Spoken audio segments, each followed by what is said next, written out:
Okay, I think we're going to get started. I'm sure people will be arriving in the next few moments, but I just wanted to, my name is Emmeline Harrigan, and I am the president of the Connecticut chapter of the American Planning Association.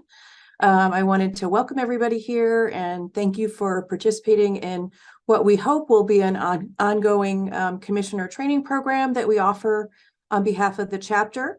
CCAPA represents about 400 members of planning professionals who work for municipalities, councils of governments at the state level, as well as in the private sector, and our colleagues who are also land use attorneys and work in kind of allied professions to do with land use.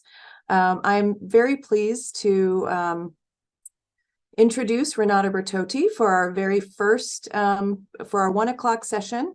As a housekeeping item, if you registered for either the 1 o'clock or the 2 o'clock, you can attend both.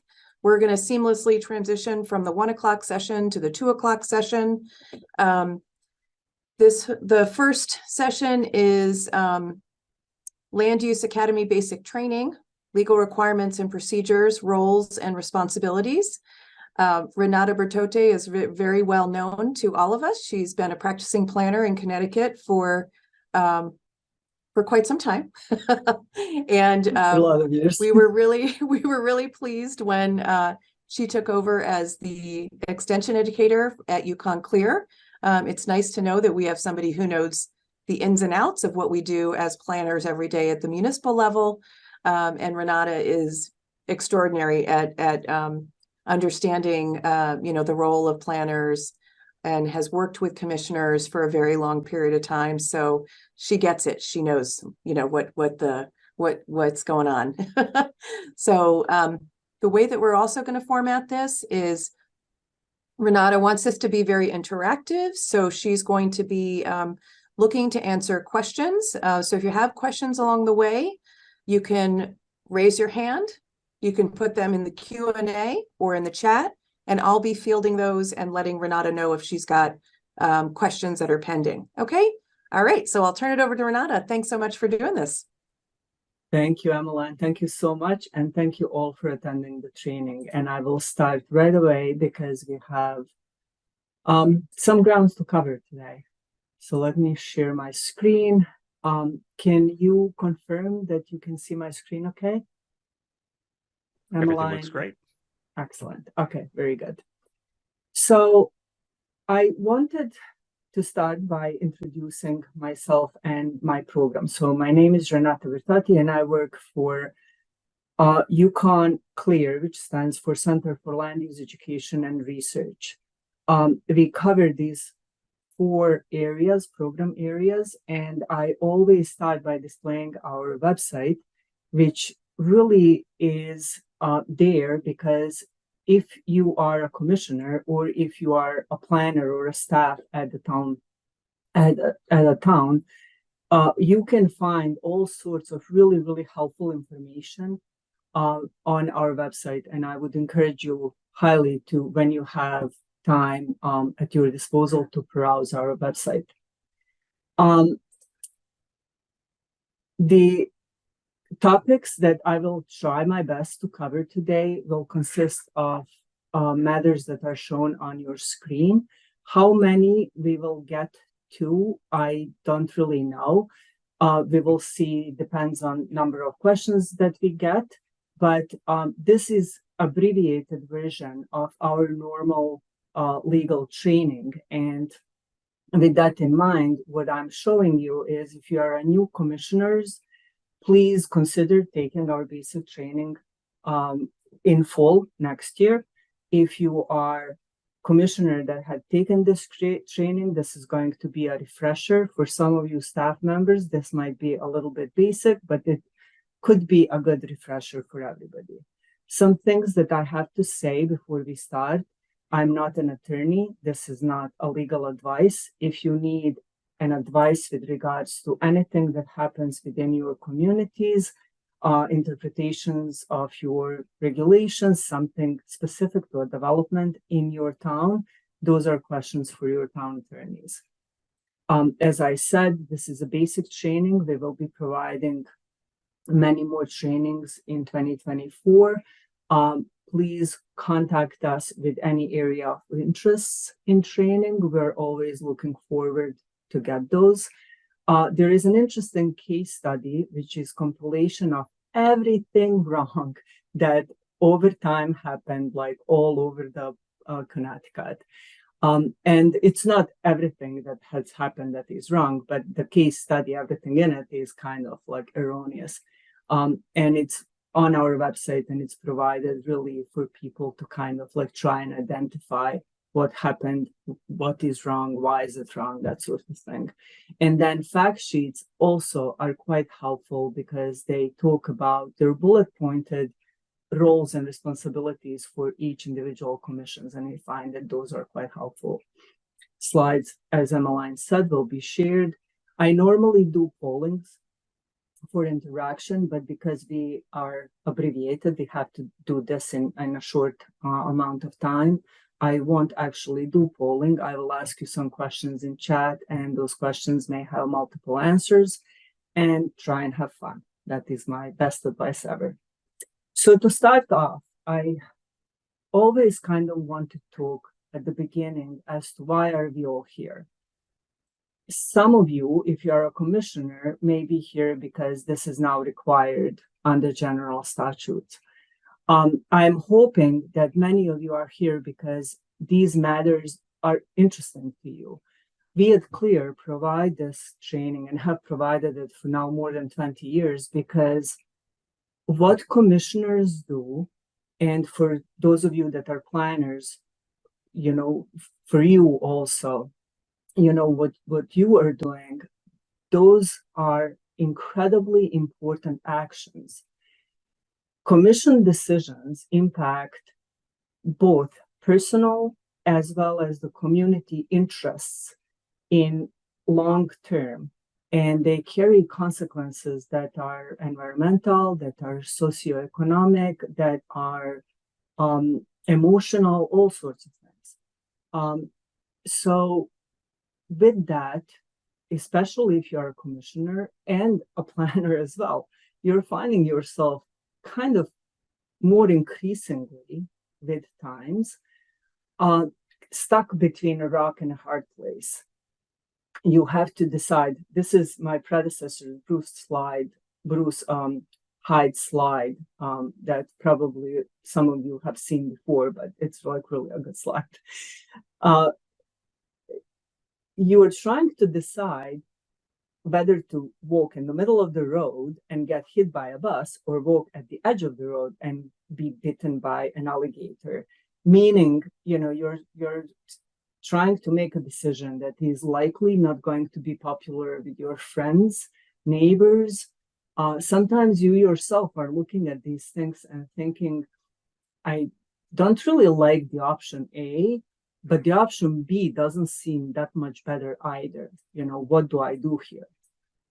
So the core of our training at CLEAR is that as long as you approach your job on the commission from a position of what we say fundamental fairness, which is the core foundation of this training, meaning as long as you are, every time when you're making land use decision, you fully consider all information that's being presented to you, all points and arguments that are made. And especially important is that you're fair to all parties that are involved, and that you're fair to the applicant, fair to your community, to your fellow commissioners, to your staff. You should be okay, and you are likely to avoid costly consequences to your communities. Mistakes like this, you know, where these kind of things get billed, overseen, or like this. And these are design sort of mistakes that are made when you are seated on the commission and perhaps you are not trained in things such as site plan reading, you know, another kind of course that we teach at CLEAR as well.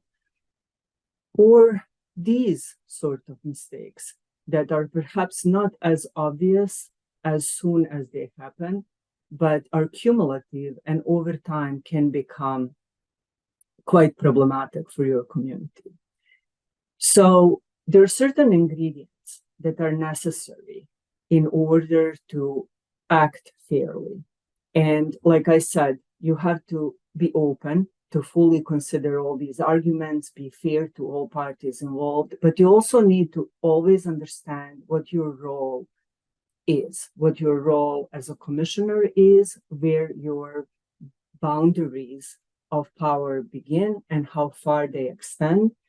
And you need to also have then regulations that reflect what are your responsibilities and that fairness. And lastly, then you have to apply those regulations that are fair and those actions that are correct consistently, time and time again. So in layman words, you have to be fair and you need to know what you're doing, right? You need to know what your roles are and you need to know how to do that. I said, I already mentioned that you need to be consistent in enacting your regulations. This is an example of when that wasn't the case.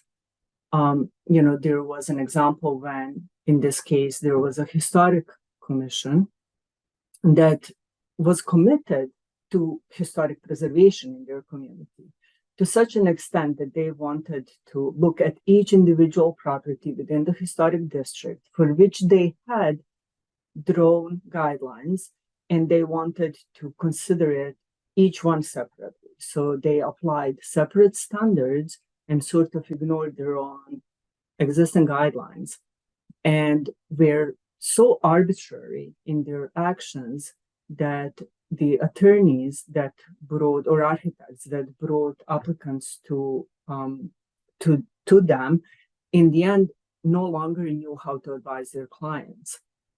So they complained to the city council, and the one consequence shown on this slide is that in one particularly egregious case, this caused the loss of sale of property and eventually a bank foreclosure at a great financial cost to the owner. So what all of this means in this long tirade of what I was saying here is, what you do is a serious business, and try never to lose the sight of that. Again, your decisions have financial, environmental, and social consequences to both individual and your communities. And those are the things that you always have to keep in mind, regardless of which board and commission you sit on. Your other responsibilities are to treat staff with respect. And this is the slide that I show because I kind of went through all these points, and the only one that I perhaps didn't mention is the one that talks about staff. I stress this because I worked as a town planner for many years, and I know from personal experience, and I'm sure your planners can confirm this, there is absolutely nothing that renders you more vulnerable to having a really poor plan design and really subpar application submittals more than having an applicant see that there is some kind of discord between a commission member and somebody on the town staff, whether it's a town engineer, whether it's a zoning officer, wetlands agent, town planner, it doesn't really matter. If there is something that you don't like about somebody on the town staff, or something that they said in the town report or something like that, try to resolve those disputes going through the proper channels, and never do that in the public setting, because that will always open you up to developers and applicants that will try and take, 9 times out of 10, they will try and take advantage of that. Hopefully, if you follow these rules, you will avoid a big legal mess. Now, there are three legal bases for local land use regulations. And local land use regulations is what guides our process, right? So there are state enabling legislation, court decisions, and your local regulations. And we will talk about all of these for a moment. So our American system generally is derived from English system because, you know, we became from these British colonies. And it is because of that, that pre-Constitution US operated, because they operated under that British legal system, all land for centuries had been deemed to be subject to governmental control under the sovereign kings and queens, who would then grant certain rights to their subjects to use particular parcels of land in exchange for services rendered to Crown. Those were known as fees, and that's where that term 169 fiefdoms comes from. British law in colonial era also recognized certain rights that each citizen had to be protected from harm by others.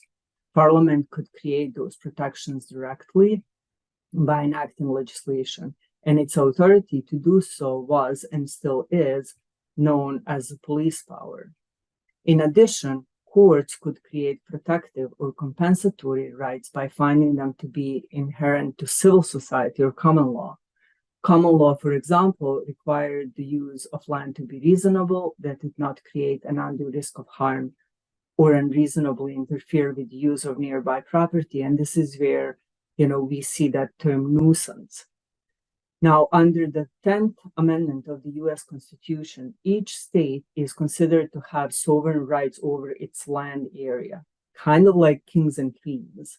And their rights were restricted only by those that are expressly yielded to the government, to the federal government. So the states are enabled by Constitution to enact their own regulations over their land. And they can decide what powers then to pass on to counties and municipalities within their jurisdiction. In Connecticut, towns have only those powers that have been expressly granted to them by the state legislature through state enabling legislature.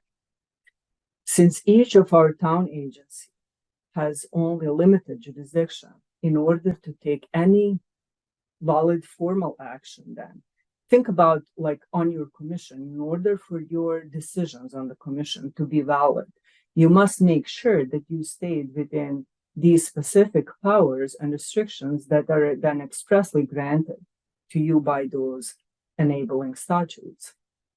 So that's where, you know, when we talk about enabling statutes for planning, for zoning, for wetlands, Aquifer Protection Agency, that those are your bounds. Those are your responsibility and requirement boundaries.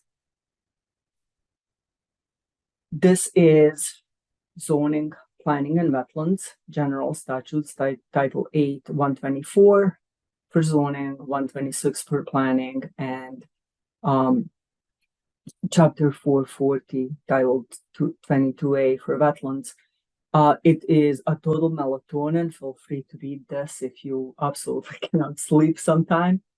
The only thing that I will mention here is if you serve on a commission that's combined, sometimes you have planning and zoning commission that's combined with Aquifer Protection Agency, then you are acting under like 3 different chapters of general statutes. So keep in mind which hat are you wearing when you're doing a decision on which application. So that's the only thing that's like really kind of important, I think, to add to this slide. Police power is the innate right or neither government to protect the public health, safety, and welfare, and it is the basis or basic foundation for all land use regulation. Really, it is what enables you to enforce your rules, actually. And then your bread and butter, no, not yet, sorry. The next legal basis for land use regulations come from courts. Courts review and interpret your local regulations, and the basis of the court decisions on the federal level and the constitutional basis for zoning as we know it was established in 1926 Supreme Court decision that upheld zoning ordinance enacted by the Village of Euclid, Ohio. That was the case when a Village of Euclid, Ohio, there was a developer, Ambler Realty, and Ambler Realty purchased a land that they wanted to develop for industrial purposes. Village did not like that. They went in and zoned this land residential, and by doing so restricted what Ambler could do. Ambler sued. On the first lawsuit they won, but then in an appeal they actually lost, and the Supreme Court upheld the zoning ordinance as valid way to govern land. So that's how our Euclidean zoning became. Courts at the state level provide land use officials, you commissioners, quite wide and liberal discretion, in particular when you are enacting your local regulations and your maps. And they do so because they feel that you are best suited, and you are, to make your local land use decisions. Courts will not interfere in local matters unless the commission act illegally. Now, what does that mean, acting illegally, right? So if you, for example, do something that is not within those bounds of what's within the general statutes or federal laws, or if you do what is called a clear breach of duty, which is definitionally shown on the screen, acting in an arbitrary or capricious manner. So those are generally the things that are, illegal commission acts. So that again stresses that need for knowing what your responsibilities is. And then the one that I kind of jumped to a minute ago, your bread and butter, your local regulations. And this is just a basic set of the local regulations, inland wetlands, subdivision, zoning regulations. There is a bunch more, but this is, like I said, a basic set. Now, when you are enacting regulation, you are acting, and we ask this question. So I told you at the beginning, we do polling, right? When we do this training. So I always ask these questions. And then we ask, so what kind of action? How does commission act when they're enacting regulation? Is it administratively? Is it judicially? Is it legislatively? And sometimes people get this wrong. And sometimes people say it's an administrative act, and it's not. This is a legislative act. When you are adopting regulations and maps, you are acting in a legislative capacity because you are creating a law. You are creating an actual law for your community, right? So this is a legislative action. When, however, you are doing site plan reviews and special permit applications and things of that nature, then your power is administrative. Then you're acting in administrative power, and that is a more limited kind of capacity. Now, what does that mean? So what that means is that when you're acting on site plan or special permit, you have a set of regulations that tells you what to look at and what standard to apply. You don't have that discretionary power as you do when you are looking at the zone changes and regulation changes.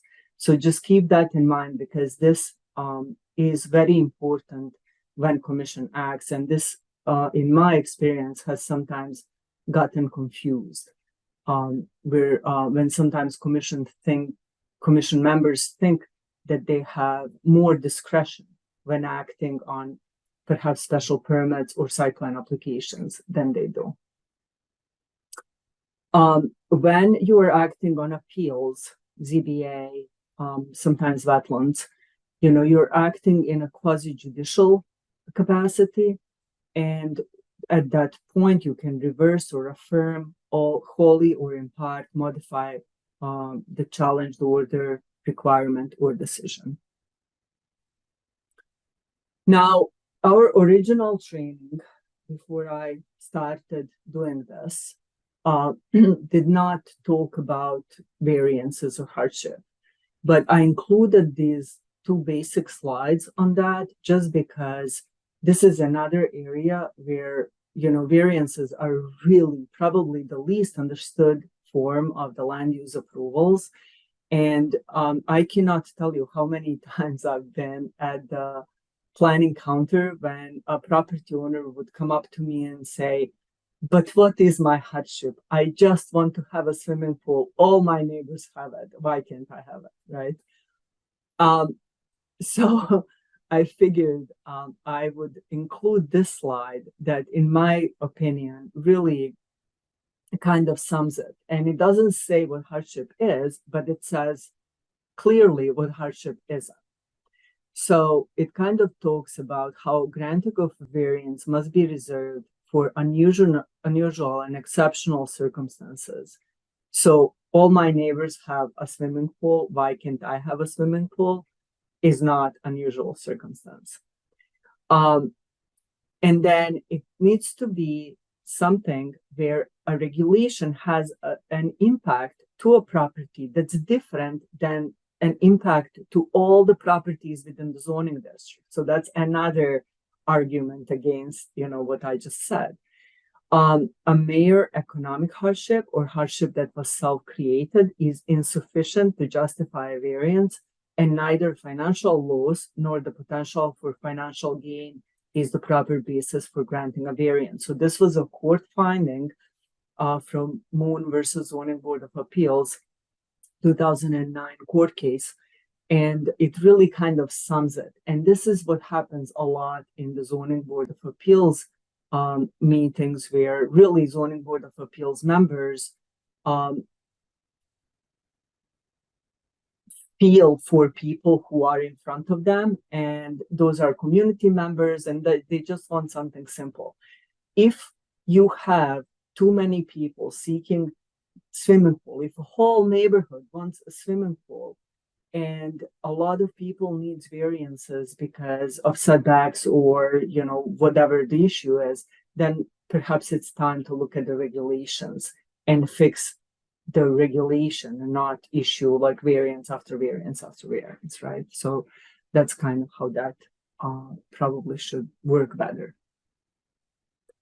There are essentially two types of commissions in Connecticut, regulatory and non-regulatory. So this is a listing of regulatory commissions: planning, zoning, ZBA, inland wetlands, historic, and aquifer. And then you can have any kind of non-regulatory commission. If you're lucky enough to have a community that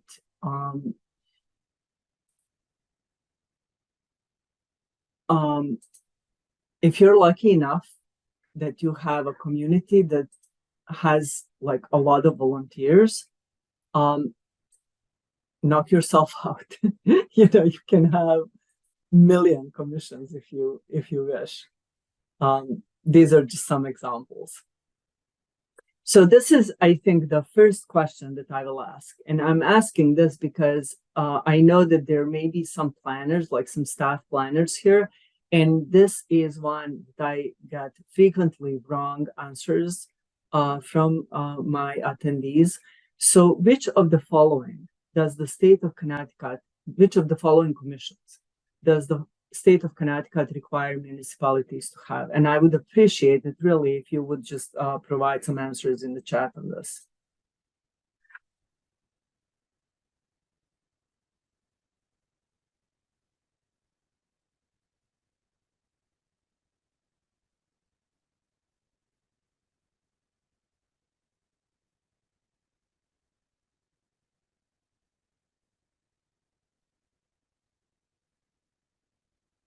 Little slow on the responses, Renata. Come on, commissioners. I little know you bit, can do yeah. it.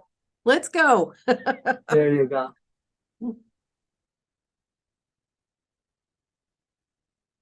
Okay.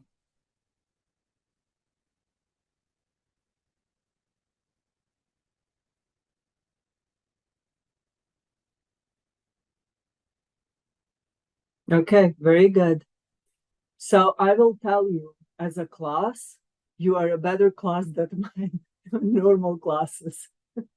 You score higher. I see that there are a number of people that actually said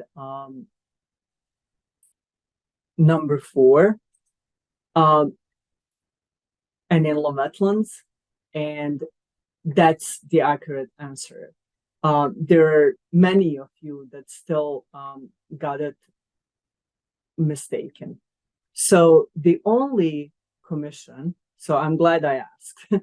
So the only commission that you must, absolutely must have in your town is Inland Wetlands and Watercourses Agency. And this is because sometimes back in like late 80s, 70s and 80s, the City Department of Energy and Environmental Protection realized they couldn't enforce Inland Wetlands and Watercourses Act in all 169 communities. So they just passed it on to towns as an unfunded mandate. So now all towns have to have Inland Wetlands Agency.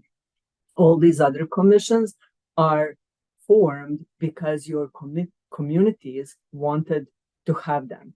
If you have a zoning commission, you must have a zoning board of appeals, but everything else is because your communities wanted to have these commissions. The public hearing, this is another question that we ask in a poll.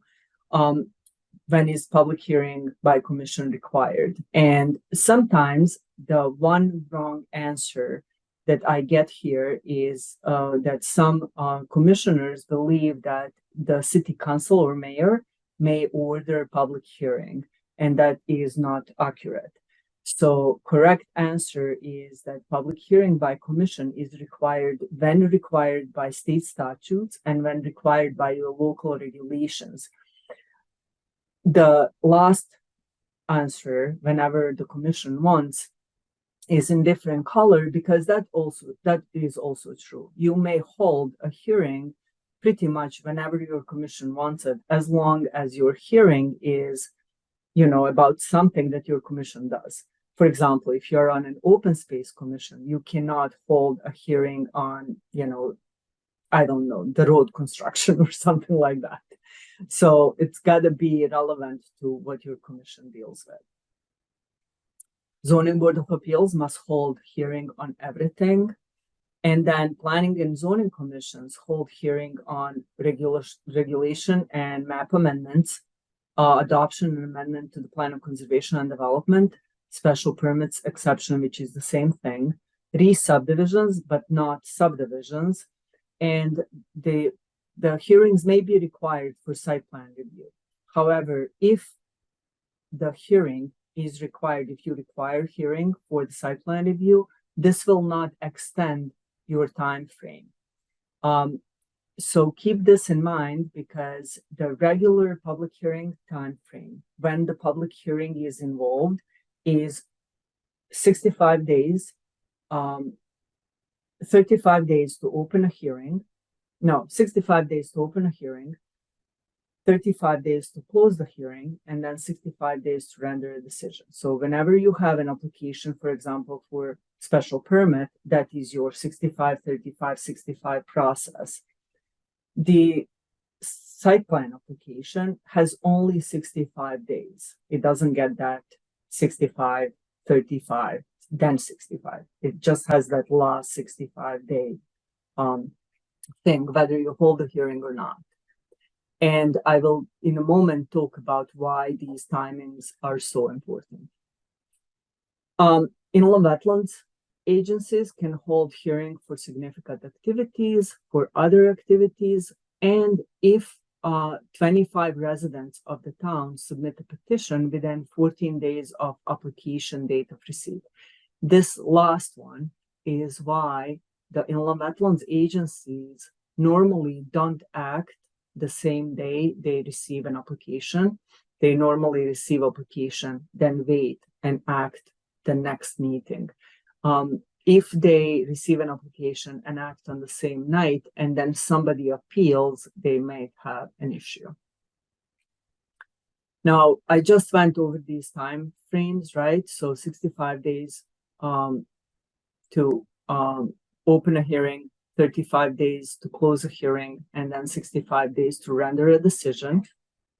And this is all except for the wetlands.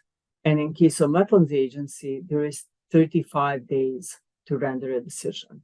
And this was probably done so that Wetlands Commission has time to act, and then Zoning Commission has time to act after that, because Planning and Zoning or Zoning Commission cannot act on development application until they receive a report with a final action from Inland Wetlands Commission on a matter that has, concurrent applications. It is a little bit complicated when these two applications are not submitted in a proper sequencing, in a proper, deadlines, because some attorneys have told us that, and it sounds like that's probably the case, although there is no currently case law on that, as far as I know. If you are on a Planning and Zoning Commission, you cannot deny an application because it hasn't been submitted for inland wetlands application yet, right? So it's a little bit of a tricky situation there, and I would advise you to communicate with your town attorney if you would ever have that kind of situation. Now, the applicant can consent to one extension. That extension is 65 days. Get them in writing and be specific as to how much. Apparently, there is a court case where an applicant agreed to an unspecified time on extension. Then few days later went to town and said, please give me my permit. And judge said, well, the commission did not act within their proper time frames. So the reason why I talk about this is this next slide here. Also, incomplete applications and fees are not sufficient to deny application. Are not sufficient to not act. To not act on the application. And sometimes, in the office, we would get these plans that are not drawn well, and then you go back and forth with applicant many times, but you end up going to the commission because, 65, 35, 65 goes. You have to go to the commission with an application that's sort of half-baked, and it's late at night, and commissioners are tired, and they're looking at application that they do not have ability to render a decision on because they don't have information that is necessary for you to make a decision, right? And we as staff, I as a staff, know that. But when it comes to land use applications, they belong to you. Land use applications that are commission applications, right? Not zoning permits, but the ones that belong to you. They start with you, you accept them, and you have to act on them. So there is a previous slide that I kind of skipped over that talks about when the application is received, and sometimes commissioners think that it's received when it comes to the office, and that's not true. Application is formally received either on your meeting or 35 days after the schedule, or 35 days after it came to the office, whichever is sooner, and that's because to avoid commissioners not meeting. But the point of all this is that land use applications that are commission applications by statutes belong to you. You have to start them and you have to act on them. So if they're incomplete, you have to render them incomplete and act on them. Renata, if we could Yes. ask just two questions that I think are Absolutely. relevant Yes. Yeah, to sure. where you are in your slide deck right now. One of the questions was, why wouldn't a town want to create a plan and zoning commission? And then secondly, even though P and Z is not a required commission, once it's convened, I think they just want to confirm that those statutory requirements that you indicated in your presentation are still going to be required. So I think aside from two towns, pretty much every town in Connecticut has at least planning commission, and no, zoning commission. I think everybody has like zoning commission already. So we already have planning and zoning commissions. So they're already formed in all of our communities, but two, right? Why would those two perhaps not want them? I don't know. I can't speak to that. And once you form your planning commission, your zoning commission, your combined planning and zoning commission, they must be, they must behave, they must act in accordance to their enabling statutes. So that's exactly correct. Yes. And then if you could just clarify when an application, I think you're on this anyway, when an application is considered received, and they're just asking for clarification about submittal to the planning department or received at a plan and zoning commission meeting. So the application, this is the slide that I show as a question. Application is received formally when it at your next regularly scheduled meeting, at the commission's regularly scheduled meeting, or 35 days after submission to the planning office or zoning office, whichever is sooner. So that's the formal date of when the clock starts. That is the day one of when that 65 days starts. And then Renata, one last follow-up. Can you turn down an application on the basis that it's incomplete or the fees have not been paid? The clock doesn't start then, I think is what this person's asking. No, you cannot. So that is kind of what I'm saying. Or you should not. So again, this is not, we provide best practices. This is not legal. And this is not legal advice. Always consult your town attorney on specific questions, but incomplete applications or failure to pay application is not something where you cannot start the clock. You as a commission would need to review it and deny it. Commission can deny it and deem it as an incomplete. You can do so at the very next meeting. So you can have a practice where your staff brings it to your attention as soon as it comes into the office and says, this came in, they didn't pay a fee. It misses like things 1 through 8 of 10 things that are required for submission. And then commission says, great, denied because it's incomplete. And then just that's an action that's done. You know, then you don't have to worry about anything. And then the applicant can try next time.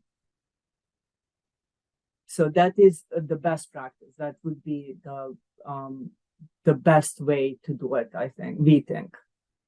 Bruce Hyde had this slide that showed this, and it actually had this slide had like a little bomb that went in and said, treat it as a live bomb, because there are certain applications that can be automatically approved if they're not acted within those statutory timelines, 65, 35, 65, right?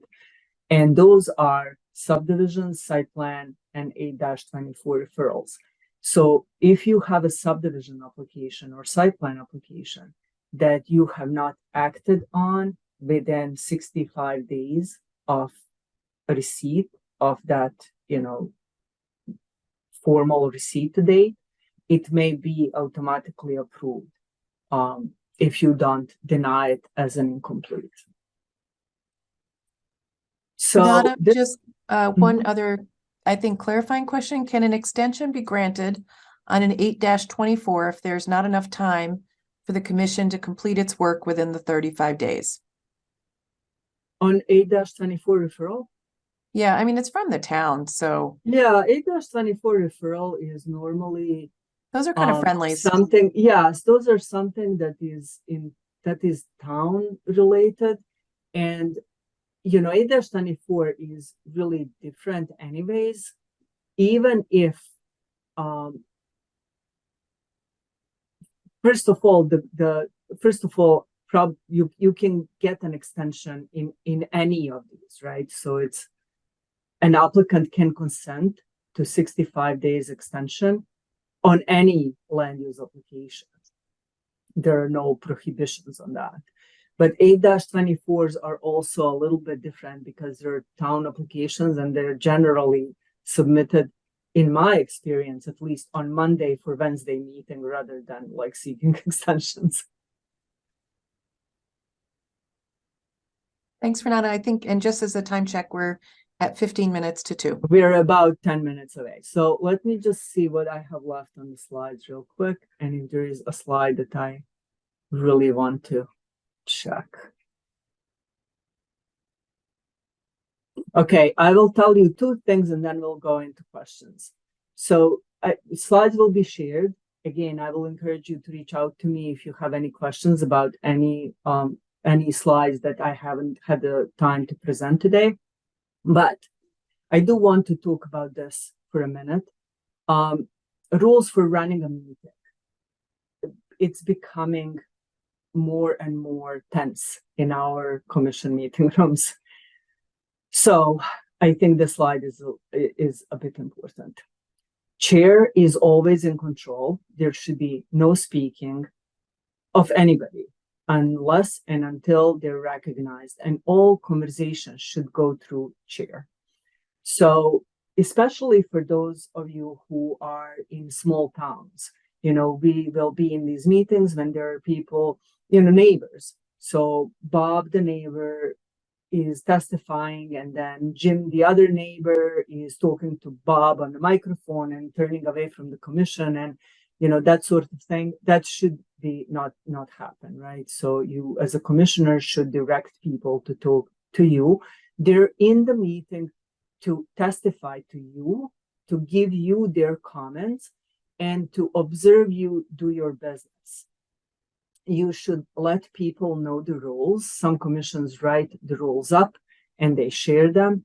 There should be no interruptions, no talking to each other. Do temperature check. If you see that there is like a rising temperature in the room, some hostility, be prepared to address it. Be prepared to recess the meeting for a few minutes. Be prepared to ask people that are disturbing to leave. Be prepared to recess the meeting to another day, another location if you have time. All those things are at your disposal. You are at the commission to do business, and you should be able to do business. So that's important to know. And a lot of that tone setting starts with the chair. Try to be efficient. Late night meetings are really horrible, and some really bad decisions are made after like certain time at night. And then as far as meeting logistics, it's important to have good audio, visual everybody should be able to see and hear the same information, whether you do meetings in person, whether you do meetings virtually.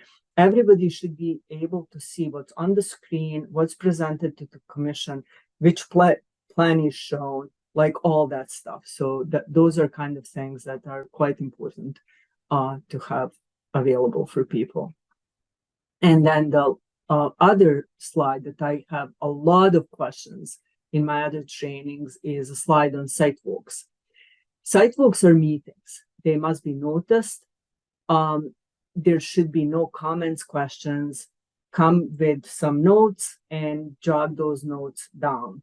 If you have a question about like which wetland flag on the map is this, orientational kind of question, then ask it. Don't hike like 40-acre site looping around not knowing where you are, but no contextual conversations should happen. Public and applicants can attend and commissions should stay together. Going one by one onto sites has been found by FOIA to constitute a quorum and unadvertised meeting and a violation of FOIA. So don't do that. That's a bad practice. And the premise of everything is, does everybody have the same information? And that's the last slide that I will share. Oh, maybe this one. Don't post anything that you feel about anything on social media. That's where the opponent attorneys are going to be looking to find out whether or not you had prejudged their applications. And when in doubt, call the town attorney. And now I'll just open it to questions at this point.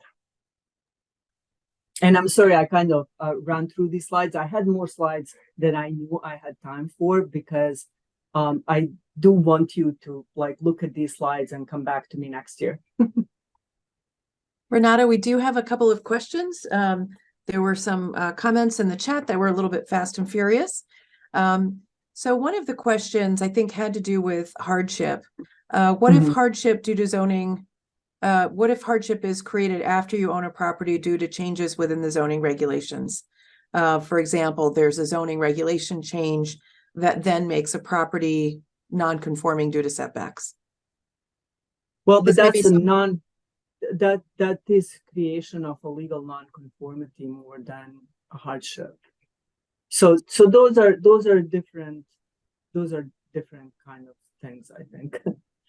I mean, that sounds like some town decided to go the other way, then, you know. Yeah.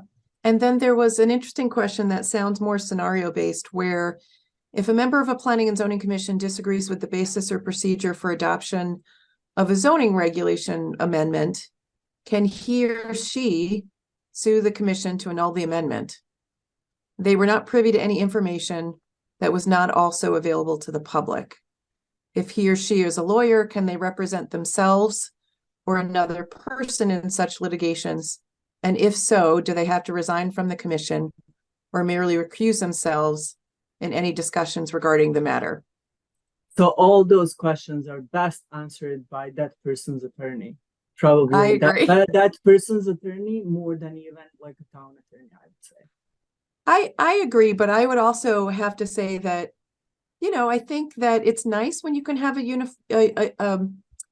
unanimous vote by your commission, but on any given application, you may have dissenting votes, yeah. Right? And that's exactly, you know, and unfortunately, as an elected commission, you know, the majority opinion, whether it's a denial or an approval, that's the rules of engagement when you're on a commission. So I think, you know, I don't think it's for me, I mean, again, they should talk to their town attorney, but, you know, those are the rules of engagement when you're on a commission. Votes aren't always unanimous, and you have to go with what the majority is after careful deliberation, right? Exactly. I would agree. Let's see, there's also,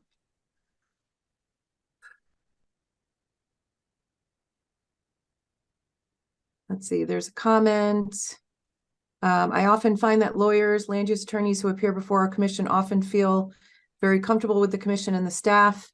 I feel like chairs should reinforce the rules so lawyers don't feel comfortable and actually call on commissioners for Q&A. Let's see. Does the chair have the authority to expel people from a meeting? Is this limited to disruption only? Uh, I haven't So- had too many. so mean, I guess- I don't know. In the context of this training, this is really Yeah. about disruptions. I don't know what other examples would you think of? But normally the commission chair cannot expel somebody from the room because they're a person that they don't like, a neighbor that they have personally like some kind of dispute with, right? So it would have to be somebody who's interrupting meeting proceedings. So we have a couple of we have a similar themed question, which is, should individual plan and zoning commissioners or commissioners, can they as an individual go by a site? Yes, the sidewalk questions, that's always like a hot button. So the rules are, it is the best practice to actually do a commission sidewalk. There is a practice in many towns, including towns that I worked in, and I had like a zoning board of appeals member that sometimes did individual site visits. FOIA has found that that is a violation, that all that actually ends up constituting is a meeting that is one by one, right? So that is not cool. That is probably going to not be okay. If members of the zoning board or planning commission or wetlands commission are able to see something from the public view from the street, then by all means, you can go, you can orient yourself to the area, you can see things from the area. Sometimes people will go on sites without anybody knowing. That's a whole other story. So I don't even know whether or not that is a site walk, right? Or like a visit. Like I don't even know what that would be.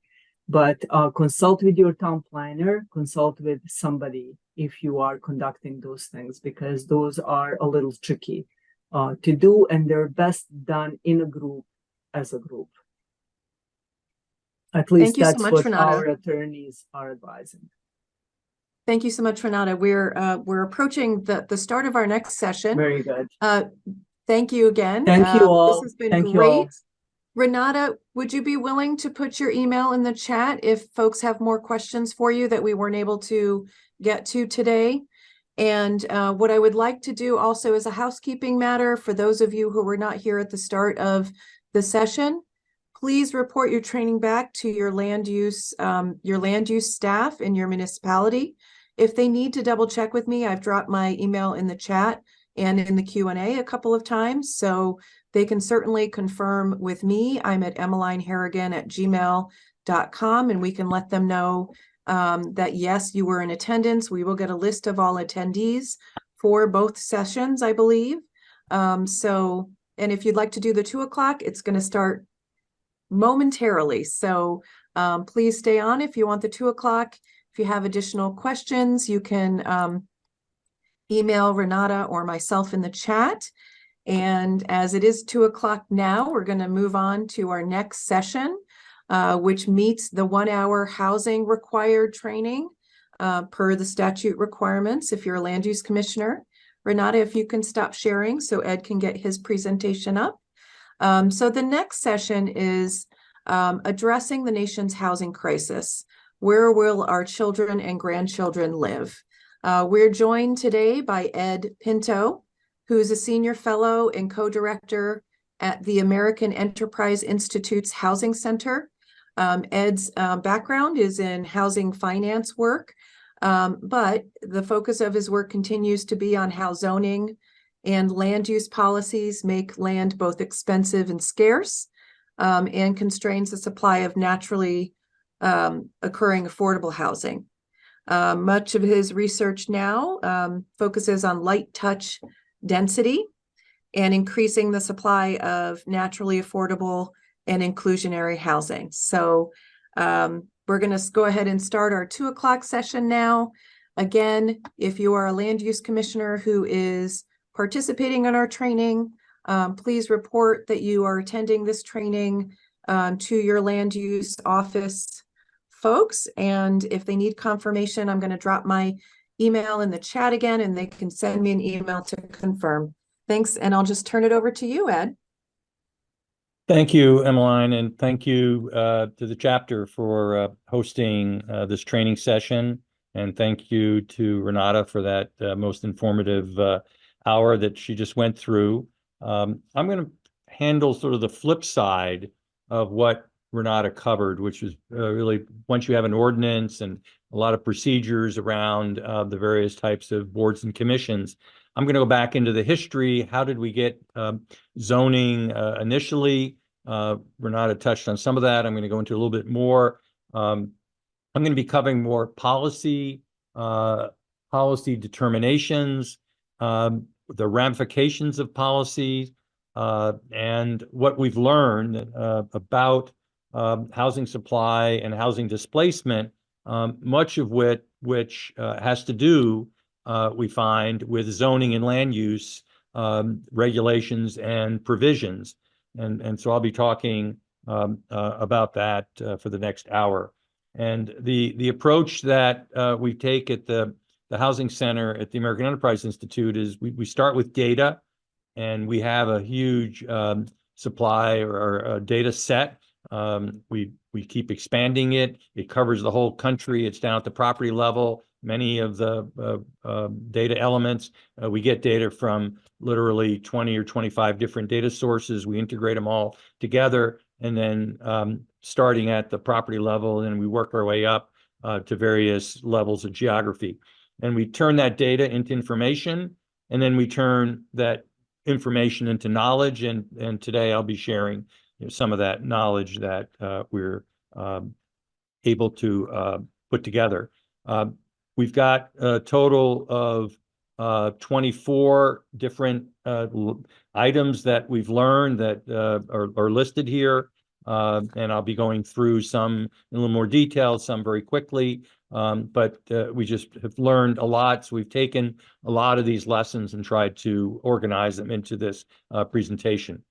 So to start with, and again, this is touches on some of what Renata talked about. Prior to 1922, when the federal government came up with its State Enabling Act, which was a recommendation by the federal government, Department of Commerce, that the federal government had no power to enact it. Congress didn't have a power to enact it. Those powers were reserved to the states in terms of the exercise of what we would now call land use police power under the 10th Amendment and also the 9th Amendment. And so before 1922, there were some zoning laws being passed. New York in particular, there were some efforts to pass zoning that was race-based. And the Supreme Court in 1916 said that you couldn't do that. That was a violation of the 14th Amendment. And so before 1922, residential development was basically in the hands of residential developers who would plat new areas. They build in existing areas.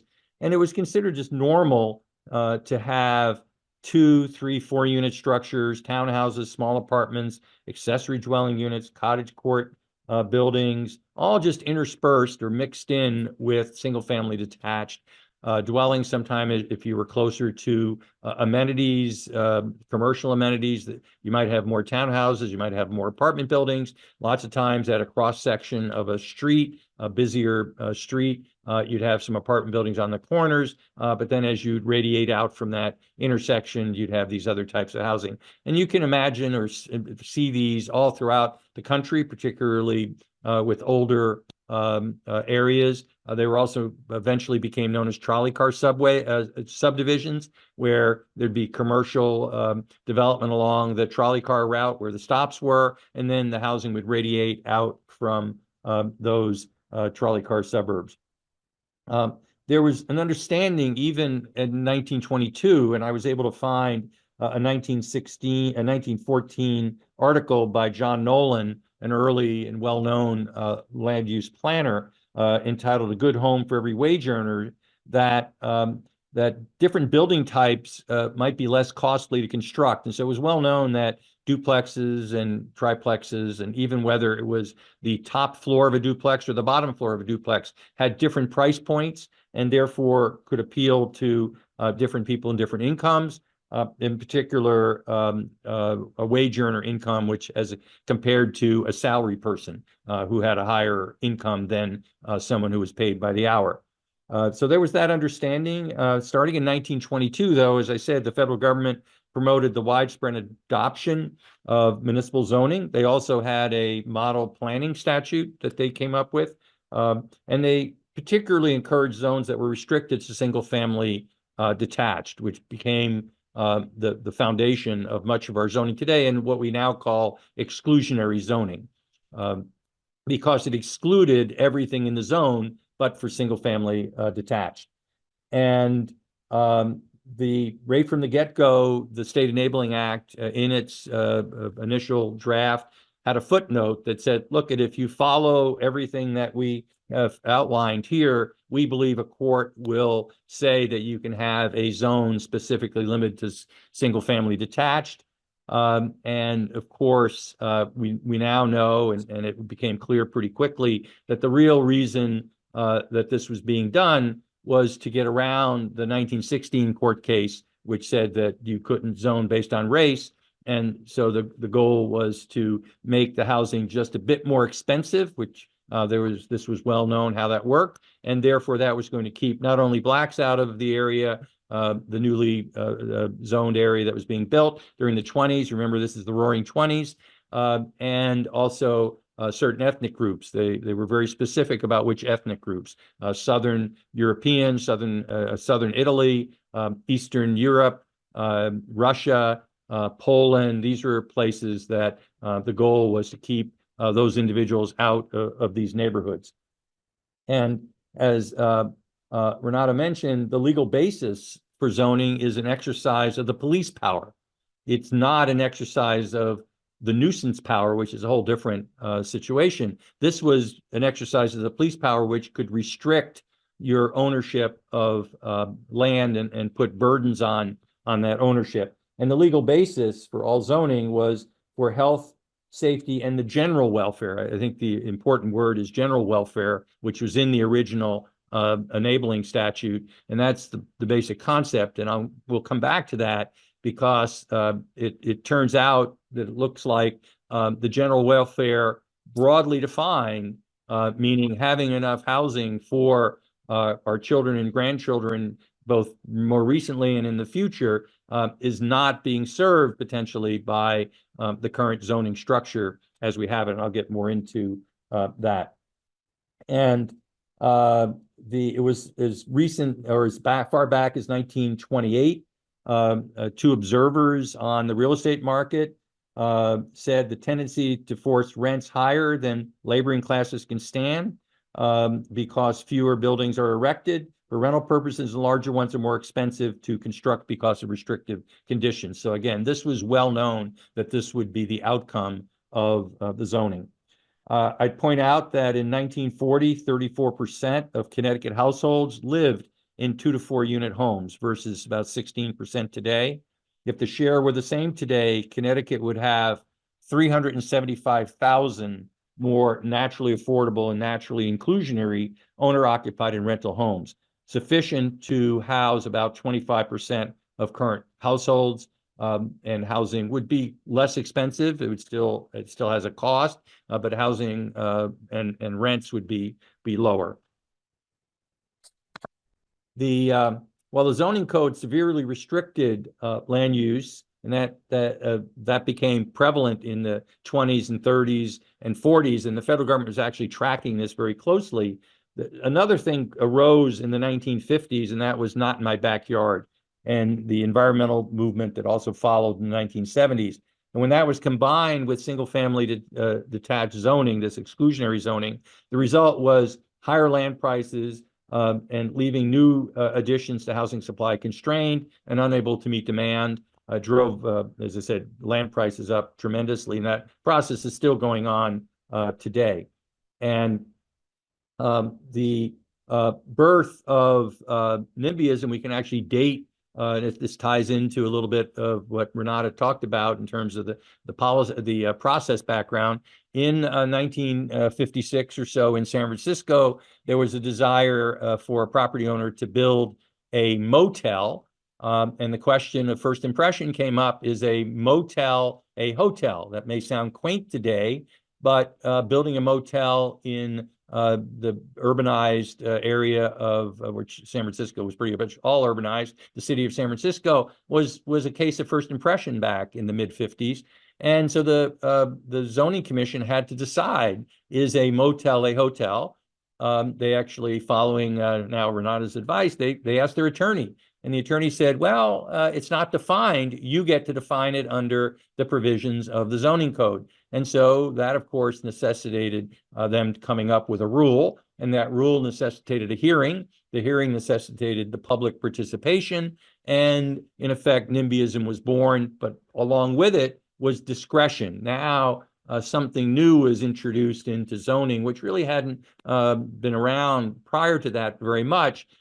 Things were considered by right under the structure that was designed from the 1922 onward. It may restrict things to exclusionary zoning, but if you fit the exclusion, you had a by right to do it, and you get a permit very quickly. Starting in the 1950s and following, this discretion became much more important and prevalent, and that we will see is leading to efforts of the last number of years to take that discretion away relative to what I call light touch density, or duplexes, triplexes, quadruplexes, triple deckers in the old term in New England, accessory dwelling units and the like. In terms of affordable housing, there's an increasing recognition that affordable housing programs fail because they ignore the supply constraints created by zoning and land use regulations that are themselves the root causes of the unaffordability. And there's increased broad-based support from many organizations, both progressive organizations that are listed here, and some of the organizations are what I would call market-oriented organizations like Mercatus and AEI and Grassroots Institute, that for the position that building more supply may be the only effective way to reduce the pressure that's driving up rents and producing displacement. I'll be talking a lot more about that over the course of the hour. City Observatory, one of these groups out of the Cascade area of the country in Washington State, has said, the battle cry for low-income housing advocates has been, you can't build your way to affordability. But they point to Sightline as having tackled this notion directly. Not only can you build your way to affordable housing, in fact, building more supply may be the only effective way to do that. And there's also a very strong evidence that filtering works. I'll be citing some of that work. And when there isn't enough supply, demand for higher income households floods down to older housing stock, who can always afford whatever they want, even if it's not the quality they're looking for. If that's the only thing that's available, they will move into that and in effect crowd out the individuals with next lower income. They'll drive up rents in doing that and reduce housing options for those with less means, which is why, as we've observed in some markets, again, this is Sightline saying this, modest 1950s era ranch homes are the mainstay of affordabilities, while in other places, and I'd add like San Jose, California, they cost more than $1 million. They're actually up to about $1.3 million or $1.4 million today. City Observatory continued to argue for supply-oriented solutions. And this is very important fact that's been demonstrated by many different studies. Put another way, the construction of one new market rate home has almost half as much impact on measured displacement meaning you crowd out people with lower incomes, and ultimately displacement, if it's enough, becomes homelessness. We'll talk about that a bit.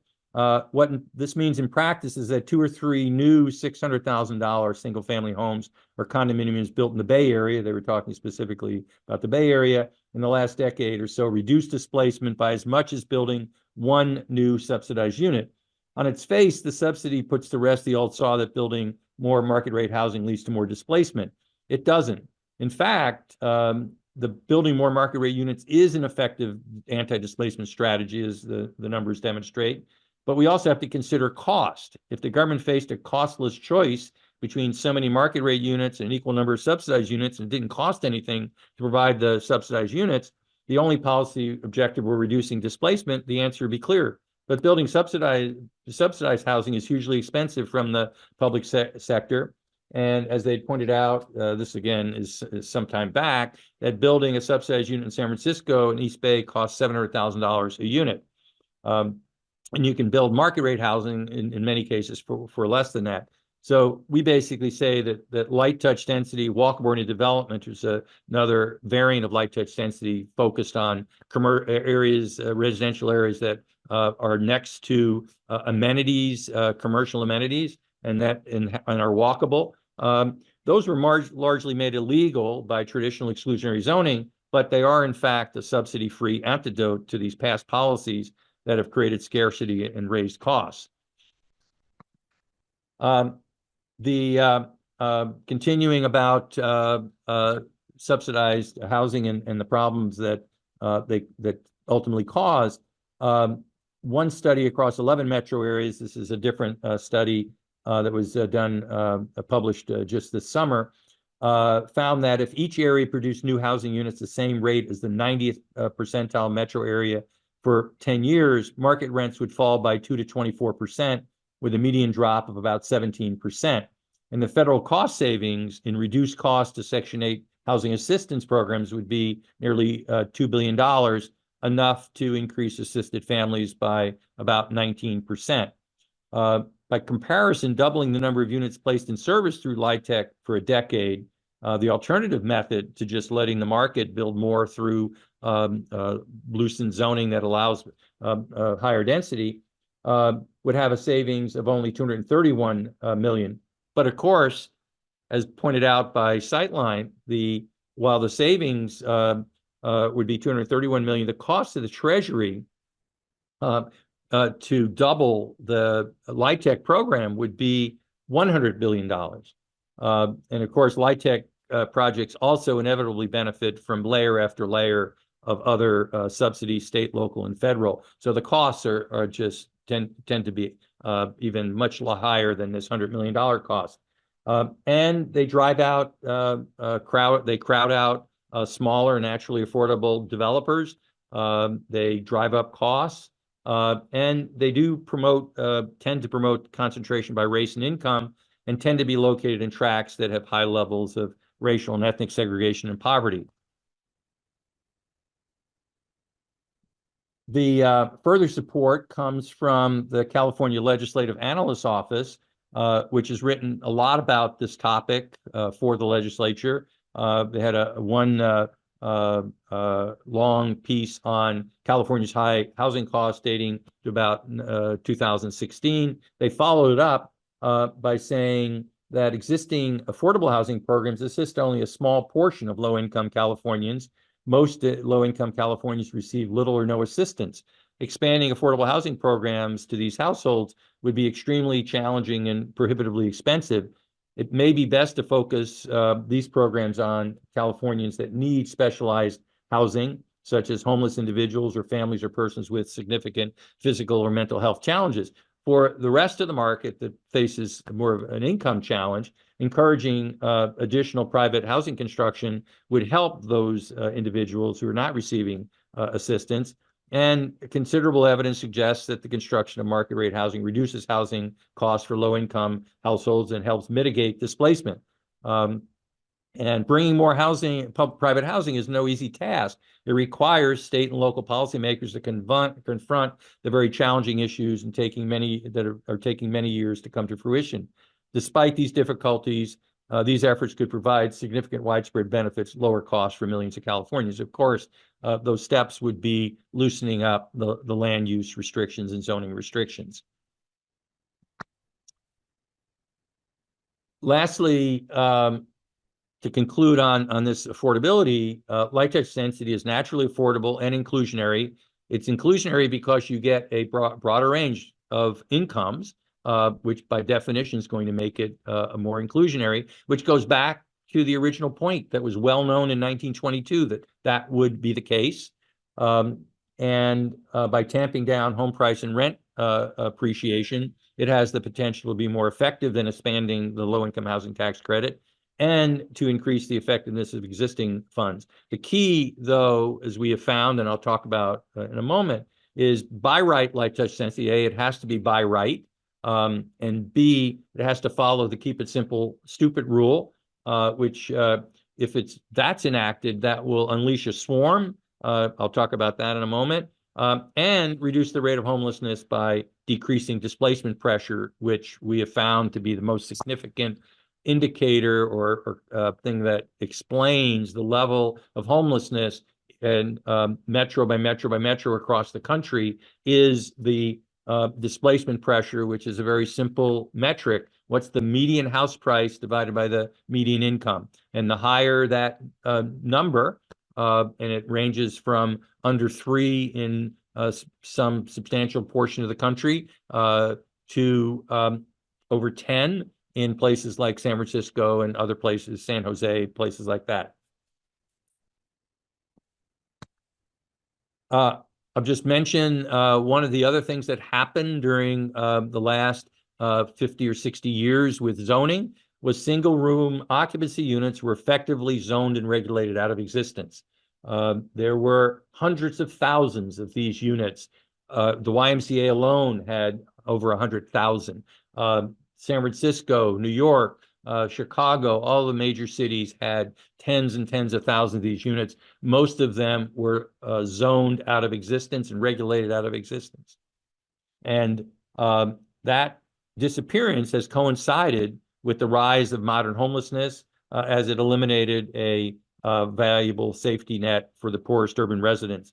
In 2022, there were nearly 600,000 people living on the streets or in shelters nationwide, and that number be released. The 2023 number released later this month, we expect, and that number has gone up. It's probably over 600,000 for 2023.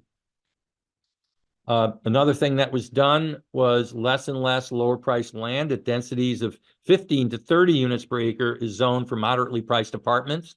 The way moderately priced apartments got built was they were built 2-story walk-ups without elevators, might be 3-story at 15 to 30 units an acre on greenfield developments.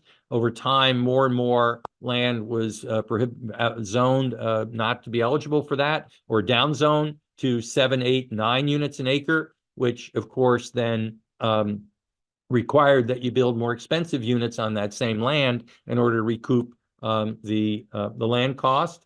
And it's those older rental properties today, we'll see more about this in a moment, that provide the lion's share of economical housing today. They were built when costs and taxes were lower, densities higher, approval timeframe shorter, building codes mandated fewer nice to haves, and impact fees were virtually non-existent.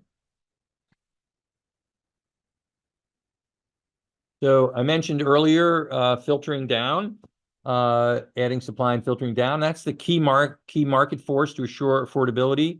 Our research shows that filtering works in 4 ways to keep home prices naturally affordable and displacement pressure low. And those 4 ways are listed here. I'll focus really on a thought experiment. Imagine car manufacturers could only legally build Ferraris. And let's just, for simplicity, say the Ferrari sells for $100,000. Filtering down, which is classic in the car, used car and new car market, the filtering process. The filtering down in that case would be limited to few new cars, because instead of 16 million new cars getting built in a year, there might only be, I'll make up a number again, that's a nice round number, 1 million new cars that are built. But if there's only 1 million new cars built, then, excuse me, 15 million people that wanted to buy a new car don't get one, and they're going to look for the next best thing, which is going to be a relatively new, high-end, new used car. And they're going to bid up the price of those used cars. We saw this in action during the pandemic when supply chains were interrupted and the price of used cars sold for more than the price of the similar new car, which wasn't generally available. And we also see this in San Jose, where the price of new homes that get built are $2.5 million or so. And the price of used homes that are 70 years old, 60 years old, most homes in San Jose are actually quite old because they don't build much new. And therefore, the price of those homes is about $1.3 million, but it's the same home that got built 60, 70 years ago, 12, 13, 1,400 square foot Rambler. That was the starter home, but today that starter home is being bought by someone who can afford a home for $1.3 million. And Connecticut has some similarities to this because Connecticut also hasn't built much in general recently, and also has, relatively speaking, relatively high home prices, particularly in certain areas of Connecticut.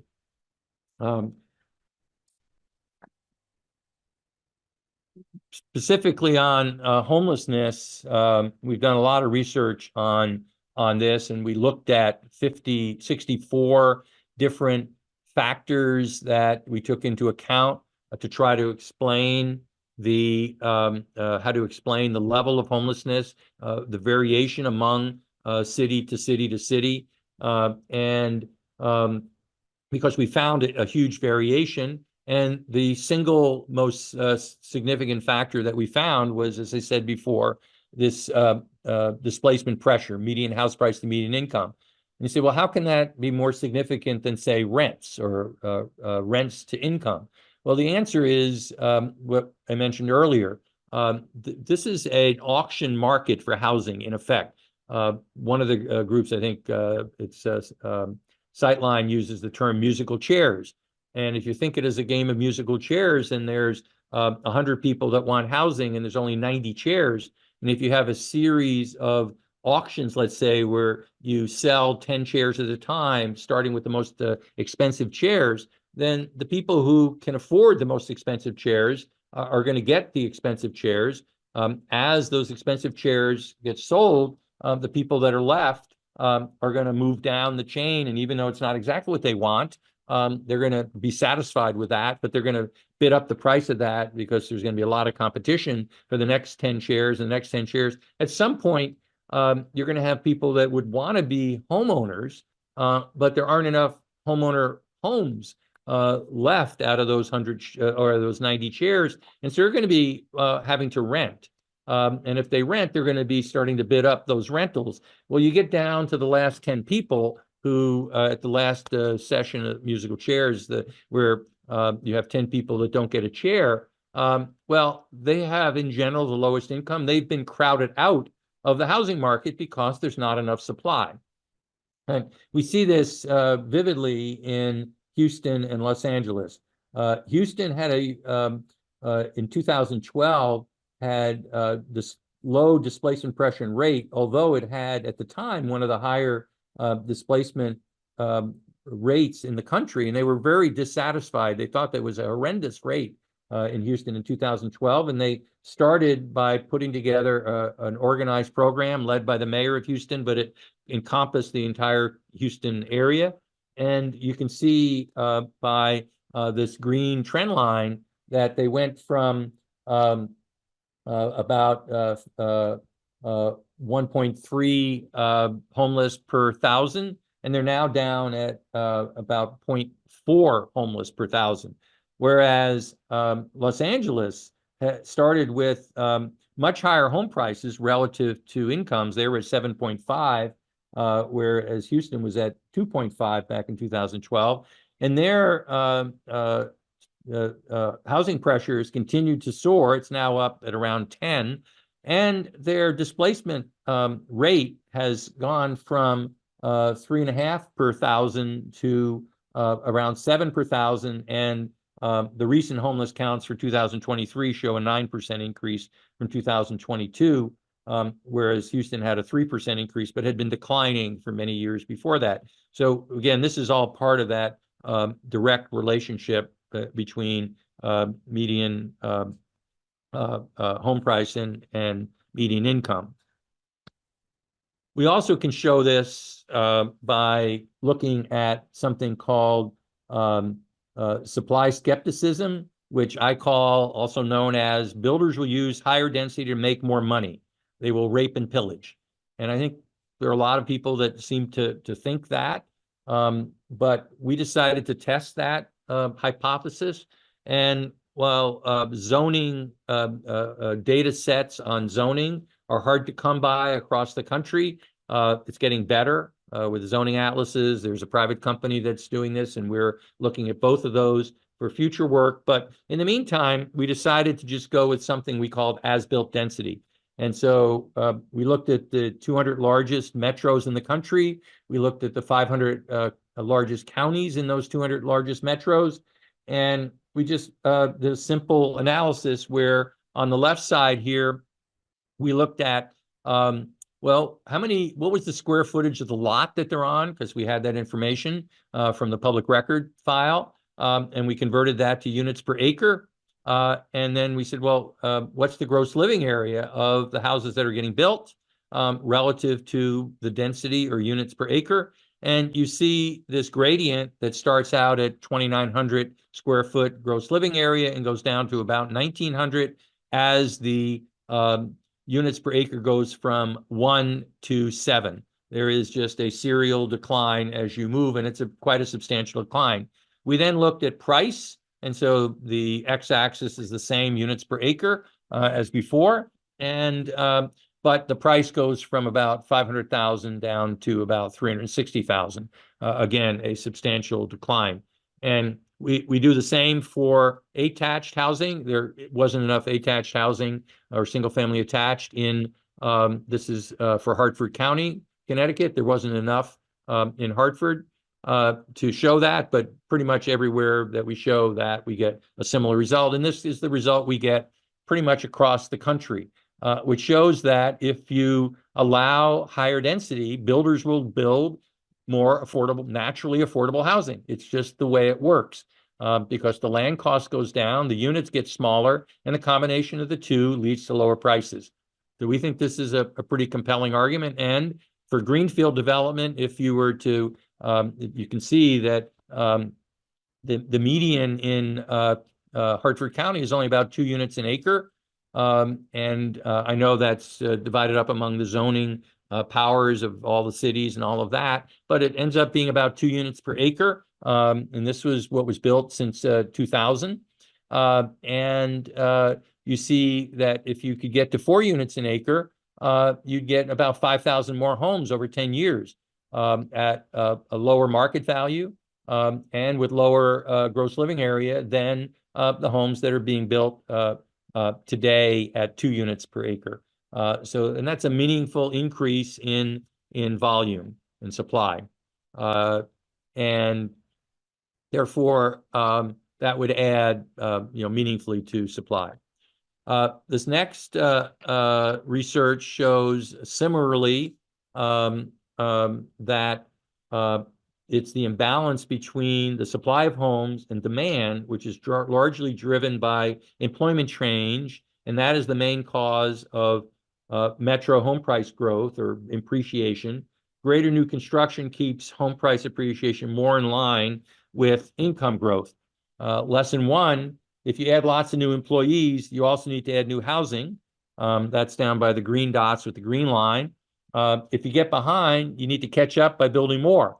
And those are the red dots with the red line. So Hartford is way down in the lower left because Hartford has had relatively little employment growth. That's the change in employment count for 2012 to 2019. It's also had relatively little house price appreciation. It's had much more recently since 2019. We stopped this 2019 to show this conceptually because once the pandemic hit, things became very distorted. And so we didn't want to mix the pandemic period with this period. But what this shows is that that bright red line, if you build no new housing and you add employees, the more employees you add, the more house price appreciation you're going to get on average. And if you add the green line, a lot of new housing, Raleigh, Austin, Provo are examples. If you add a lot of new housing, you will tamp down at the same levels of employment change, you'll tamp down the amount of house price appreciation. Notice that Reno and Raleigh are both at about 26% change in employment over this time period. Reno had about a 50% increase in home prices, and Raleigh had, Raleigh had about a 50% increase, and Reno had a 150% increase because Reno built very little new housing. Turning to Hartford more recently, this looks at the years 2020, the beginning of the pandemic, through Q2 of 2022, so that the 6-quarter period during the pandemic. House prices are going up everywhere, and they were going up everywhere very rapidly. The lowest number on here on the y-axis is about 12% annualized house price appreciation. The highest number is 28%. I'm speaking to you from Sarasota, Northport, which is Sarasota, which had 26% annualized and had a pretty substantial increase in wages. But a place like Northport had even larger impact in terms of house price appreciation because of the migration by retirees into Florida generally, led to an outsized impact beyond just the normal impact of growth in total wages. And you can see that Hartford had very little growth in wages, but I believe that Hartford also benefited from some in-migration in other parts of Connecticut along the Long Island Sound coast also benefited from that during the pandemic. I'll just mention here, there's a lot of discussion about should short-term rentals be banned or restricted. New York City just did that. And the data don't support that that's a cause of much upward pressure in house prices or rents. In the case of New York City, the Wall Street Journal reported that they had 38,000 short-term rentals. The net rental per year or annual revenue per year was 85 million. So the average listing had about $2,200 per year. So New York City has 3.5 million housing units. That would imply that about 1.1% of the housing units are listed as single family or short-term rentals. And given that the median rent of a full-time unit is about $3,400 a month, the short-term rentals must only be rented maybe a month, a little over half a month a year. So we're talking about a very small amount. So this literally, in New York City's case, rounds to zero. Similar stats hold for Honolulu and other places. So again, it's important to look at the data, not just have opinions about, well, this must be what's causing the problem. Similarly, other factors like foreign buyers, that's a big issue in a place like Honolulu. Vacant homes, that's big in many areas, including, again, Hawaii. Institutional investors, there's a bill that's been introduced to limit hedge funds. Again, these also unlikely account for the housing shortage. And there's a study from Freddie Mac. Investor share has changed only slightly over the last number of years. Yes, there was a surge back after the financial crisis, but that's because these investors had cash and they were able to come in. But once the market more normalized, these large investors became a smaller and smaller part of the market. Now, the mom and pop investors are still very large. They've always been, and they're the lion's share that's really being talked about by Freddie Mac in this study. The next slide is basically light touch density or has the most affordable rents, but often are prohibited by local zoning. But they also, the older units rent for less, which is really evidence of the example of the used cars versus new cars. That's evidence of filtering down. The key question is, how do you get abundant housing? Through markets or inclusionary zoning or subsidies? And I would recommend just Google for an article in Atlantic called "Housing Breaks People's Brains." Supply skepticism and shortage denialisms are pushing against the actual solution of the housing crisis, which is build enough homes. And supply skepticism basically is that if you ask people, oh, if you build more of X, TV sets or clothing, or you manufacture more clothing or computers, does the price go up or down? And people say the price goes down. If you say, if you build more housing, what happens? They'll say the price goes up.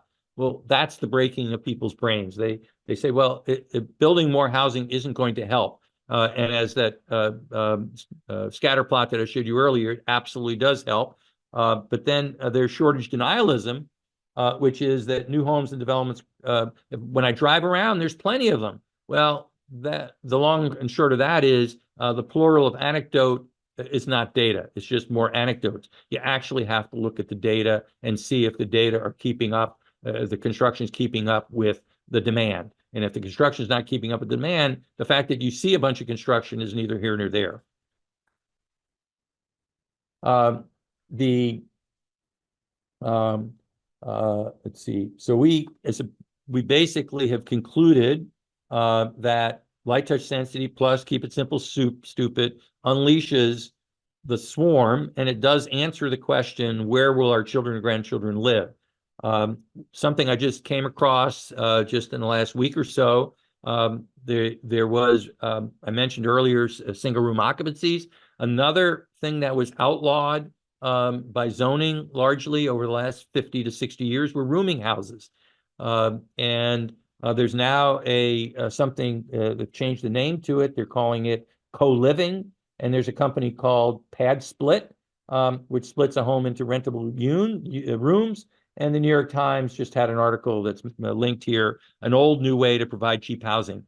One of the lessons here is what we abandoned decades and decades ago: duplexes, triplexes, triple deckers, ADUs, all of those things, small apartment buildings, single room occupancy, rooming houses. We abandoned all those, we outlawed them. Those were the solutions that allowed for lower priced housing to be available to more people and to be truly inclusionary, and are what really has created the problem and supply problem we're faced with today. I know we want to leave time for questions. I just, another thing that I would recommend you look at is an article that Strong Towns wrote, Unleash the Swarm. This is another change that took place when we put all these restrictions in place and made it so difficult to get through the zoning process. Larger and larger companies had to do that, and they had to hire more and more specialists and attorneys and consultants to do it, which also applies if you're getting subsidies. Whereas we used to have a class of semi-amateur developers that was much larger than it is today. But we have now found that this actually can be unleashed by doing by right light touch density. In Houston, they reduced minimum lot size in the late 90s from about 5,400 square feet to about 1,500 square feet. And it unleashed a swarm of 17,000 infill townhomes.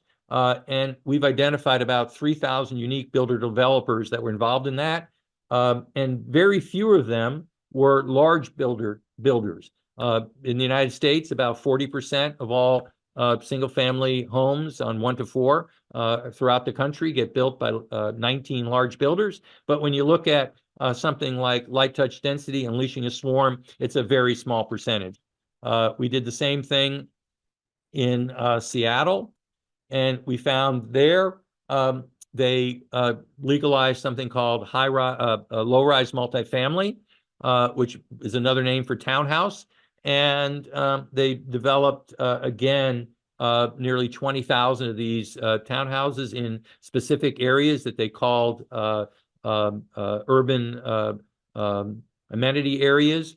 And so it was a very small portion of Seattle's footprint that was zoned for this, yet it unleashed a massive amount of housing that got built and over about a 20-year period. And again, there were about 4,500 parcels that ended up with about 17 or 18,000 additional units, light touch density units. And we were able to study about 3,000 of those parcels.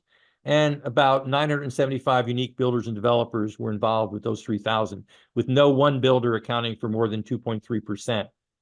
That's very different from, again, when you have the largest builders.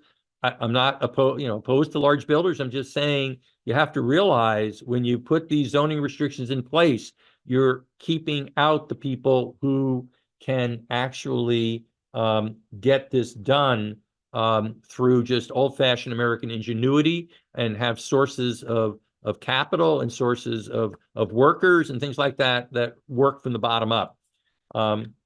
Los Angeles unleashed a swarm. One of the things that was positive that's happened in Los Angeles in terms of housing, accessory dwelling units. The state started in 1984 to try to make accessory dwelling units easier to do throughout the state. They got into a game of what we call whack-a-mole, which the localities would pass ordinance after ordinance after ordinance, restricting the ability and hamstringing what the legislature was trying to do. Eventually, that all, long story short, ended around 2016, 2017. In 2016, Los Angeles City had 200 ADU unit permits, and in 2022, they had over 6,000. An increase of 30 times, and that now accounts for 37% of all building permits in Los Angeles. Now, you can't solve Los Angeles' problem with ADUs, but again, I think Connecticut is a place that could, benefit from broadened access to ADUs.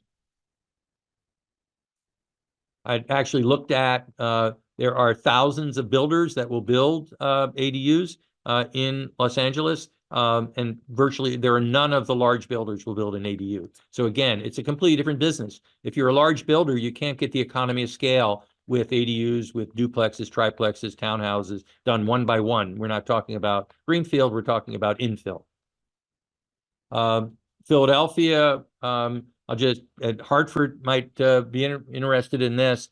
The city of Hartford, if you have vacant lots, Philadelphia put in a tax abatement program for 10 years that ended up, we looked at some nearly 30,000 townhouses that got built. 85% of them were built on vacant lots. And again, built by a swarm of developers, very few of which were the large developers.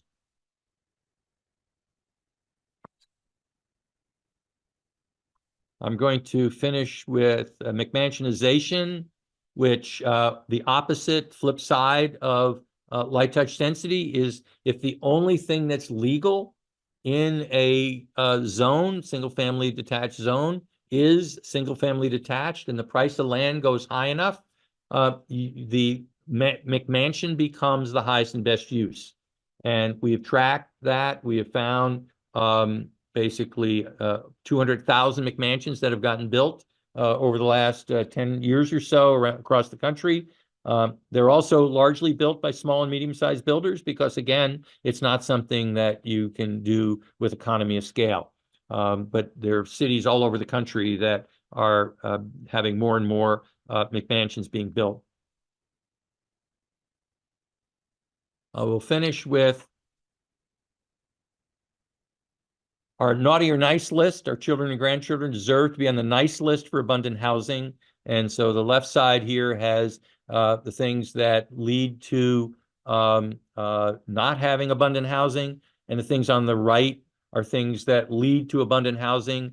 The conclusion is by right, light touch density, plus keep it simple, stupid, unleashes swarms of builder, developers, property owners, capital, you name it, different types of buildings, different designs, different construction methods. It just unleashes a swarm of creativity and ingenuity. And that's what we need to solve our housing problem, not more subsidies for affordable housing. And I should have said at the beginning, I started my career nearly 50 years ago in affordable housing at the Michigan State Housing Development Authority. And so I have a lot of experience with affordable housing. I think with that, we'll take it ready for questions. Ed, your slides were amazing. We've had multiple requests for your slides, which are so data rich and just extraordinary in terms of talking about housing and where we've been trending nationally and both locally. We do have several questions in the chat. The first one, for example, provides an understanding of the municipality where they work, where essentially you would need eight acres to build a 4-family, 2 acres per unit, unless the applicant uses Connecticut's Affordable Housing Act, commonly referred to as 830G. So this commissioner says, so effectively our zoning is a hindrance of affordability. We also don't have infrastructure for these types of homes. For example, sewer or water. It sounds like it's a septic or well type neighborhood. It does seem that we should address multifamily in our regs. The argument we always hear is more homes will impact our schools, raising taxes. How would you address this issue of impact to foster future growth with multifamily or more affordable housing? Great question. And by the way, when you post it, you'll see on the cover page, there are links to all the data that we publish, both the housing market indicators is one list. We have a housing and economic analysis toolkit, which has about 18 or 19 tools in it, that all of this is free and on our website. And then we have our Good Neighbors toolkit, which is covers the impact on displacement and homelessness. So the answer to the question, and we have a lot of research, Palisades Park, New Jersey, was the town I grew up in northern New Jersey, near the George Washington Bridge. And it allowed duplex zoning from its initial zoning law. It did not follow the federal guidance. And so starting in 1939, it allowed duplexes. That was its first zoning law. And that lay dormant for decades until around the late 80s, we think, based on construction dates. And all of a sudden, the price of land got to a point where the higher and better use ended up being a duplex. And so it was already 100% built up when I lived there in the 50s and early 60s. It was pretty much 100% built up of single family homes. A few apartment houses here and there, no high rises just at all. And so it started changing at around 2% a year, which is a slow change, which is one of the things that light such density does. It's a slow change. This McMansionization occurs at about 2% a year of the homes that are eligible or economically viable. So what happened in Palisades Park, it went from being about average in taxes rate of all its surrounding communities. These are Bergen County's probably a bit like, had 70 municipalities in Bergen County, a very large, almost 1 million people, 70 municipalities, each with their own zoning. And now Palisades Park has the lowest taxes. Why? Well, the math is simple. When you go, in this case, from 1 to 2 units, you're and you're tearing down, let's say you have a property that sells for $600,000, which is mostly land, because the structure is old and depreciated, and so it's mostly land. You replace it with 2 structures that I'm going to just make a $700,000 each, and you now have, instead of $600,000 tax base, you now have $1 million for tax base, and you've actually increased the supply by doubling the number of houses. Now, how much have you increased the expenses of the municipality? Well, the streets are the same, the sewers, yeah. If you need, the sewers generally, where there are already sewers in place, I'll come back to the septic in a minute, can usually handle they're oversized to begin with. If you have to replace sewers at some point, which they all do, are you better off having in a block 7 residents, 7 homes or 12 homes, which was better in terms of replacing that sewer system? The school systems, yeah, they had some impact on the school systems, but ironically, there are fewer and fewer children that are for the schools. And there were more school children back in the 1950s than there are today. And so the net is they increased their tax base tremendously, but they only increased their cost by a relatively small amount. And because it had a commercial district, and I know a lot of towns in Connecticut have this, we have a map that maps out this walkable area development, the commercial property went up in value because they went from 11,000 people in the town being able to walk to shops and restaurants and things to 21,000, happening over 30 years. It was imperceptible to me when I stumbled on this, not because I saw, what I thought was big change, but because I noticed the population change. Regarding the issue with well and septic, particularly septic, I would point out that a lot of the septic requirements, to the extent you have discretion or can change it, were set when there weren't low flow faucets and low flow dishwashers and tubs and all this other things. And there were more people per house. I mean, again, this household size has gone down. By and large, those numbers haven't changed. So if you haven't right-sized those numbers back to what's going on today, you might actually have capacity. We have just a couple more questions, Ed. Thank you so much. So one of the questions in the chat is the missing link between substandard housing. So if a family is in a situation to get them into newer, better housing units, inevitably there will be units that they vacated that might not be up to today's quality or standards. How does that housing unit get rehabilitated on a large scale? Can you speak to that? Yeah, so again, this is the theory of filtering down. And in fact, those houses, if they're not savable, are supposed to get pushed out, just like cars that are no longer serviceable get pushed out at the bottom. If they're that bad, they get pushed out and then redeveloped. So what happened in Philadelphia, which in 2000, and we're still trying to figure out how many dilapidated structures there were. We have a pretty good bead on how many vacant lots there were. Now, we're talking vacant lots. We call it the broken tooth syndrome. We're not talking, 20 acres of vacant. We're talking about there's a lot here, a bunch of townhouses, a lot here, townhouses. Philadelphia was large scale townhouses. We've counted up, I think, 300,000 townhouse lots in Philadelphia. So there were lots of vacancies, vacant lots. And this tax abatement they put into place, which was you build something new on it, you don't pay taxes on the improvement for 10 years.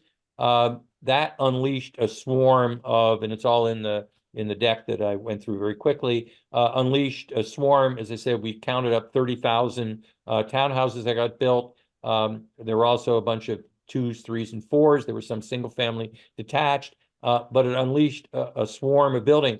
When I look at that, and as I said, I've been involved in this for decades and decades, I don't know of another city other than Baltimore other than Philadelphia that's been successful. Baltimore, Detroit, St. Louis, Buffalo, perhaps parts of Hartford have not been successful in doing this.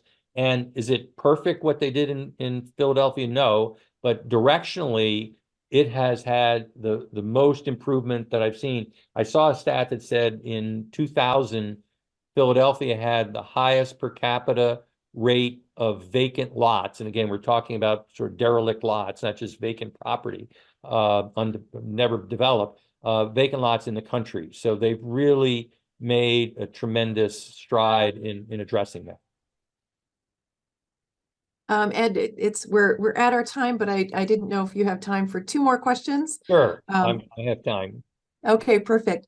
So one of the questions was whether or not you've tracked in Connecticut, we have that affordable housing law 830G. Have you tracked in other parts of the country how affordable housing legislation has increased housing supply? What's been the overall effect? I don't know if you've looked at it in Connecticut. We have, not particularly in Connecticut, and others. Mercatus has done that in the Washington, D.C. area.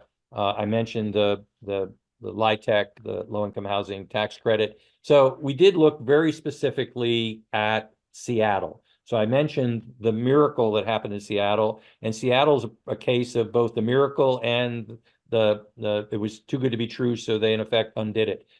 So Seattle, when they first did the zoning with, again, low-rise multifamily, think townhouse on small, narrow lots, and it unleashed, 18,000 townhomes. And they said, wow, this is fantastic.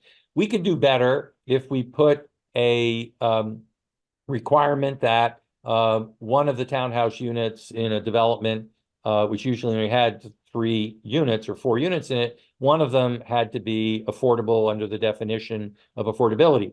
Or if you don't want to meet the affordability requirement, you pay a tax to get out of it. And I think it was like $35,000 a unit, but the tax had to be paid on day one. What happened very rapidly, it was 2 things. One is the number of units that was getting built, the permits plummeted by about half, and continues to be depressed. And the developers moved just to the areas outside those zones and were building in those zones that didn't have the affordability requirement. And so, I mean, I look back at places like Montgomery County, Maryland, and Massachusetts, that Montgomery County, Maryland, since I believe the 1960s, has had an inclusionary zoning law. So my approach to this is very simple. We had inclusionary zoning. It was called what we had before the zoning laws, light touch density or missing middle, whatever you want to call it. We then created exclusionary zoning.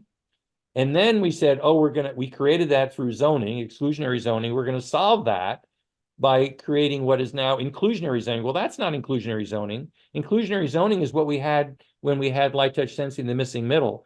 And I would finish by saying, if you look at Japan, Tokyo in particular, but Japan as a nation, has inclusionary zoning, and Tokyo has the lowest priced housing and has added to supply continuously for the last 30 years, even though Tokyo has grown tremendously. People say, well, Japan hasn't gained population. Well, Japan hasn't and is losing population, but they're moving to Tokyo.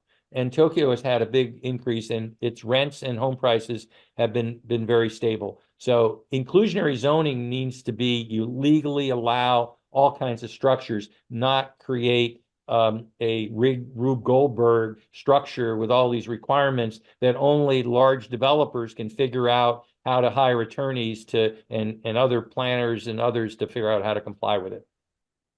You have another question? Thank you so much. Thank you so much, Ed. I think we're out of time, but I really want to say thank you to both you and Renata for really great sessions. Hopefully those who attended, commissioners, planners alike, got a lot out of it. Again, as a reminder, I've put both the link to the AEI Housing Center in the chat, as well as the link to where both the recording and the slides for today's sessions will be available on the CCAPA website. So thanks again for everybody for tuning in. Appreciate your time today. If anybody has any particular questions, feel free to email me. And same with me. And this was fantastic. Thank you so much. I learned so much. Thank you. Thanks, guys. Bye now.